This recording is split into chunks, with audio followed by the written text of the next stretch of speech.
صبح 3 می در کابل بر اثر حمله مرگ طلبانه بالای کاروان ماشین‌های نظامی پیمان ناتو کمش 8 نفر در جای حادثه به هلاکت رسیده، دست کم 28 نفر دیگر جراحت برداشتند.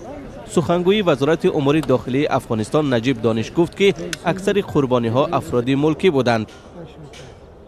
تلفاتی که به ما گزارش شده 8 نفر شهید است و 25 نفر مجروح، همگیشان افراد ملکی هستند.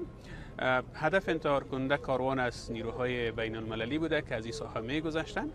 به نیروهای بین المللی آسیب نرسیده، قسما یک واسطهشان خساره‌مند شده. به قول شاهدان هنگام حرکت کاروان نیروهای خارجی یک تویوتا کرولا منفجر گشت. تو زخمی خود زیاد بود در بین دیگه، در بین گلدان ها 7-8 نفر در بین گلدان افتیدگی بود. حالا معلوم نشده است که این بمبگذاری مرگ طلبانه بود یا نه. ماشین های زره‌پوش مربوط با نیروهای کمکرسانی پیمان ناتو زیان ندیدند و به پایگاه برگشتند. سخنگوی نیروهای ناتو کاپیتان امریکایی بیل سالوین ابراز داشت که در نتیجه ترکش 3 نظامی امریکایی مجروح شدند.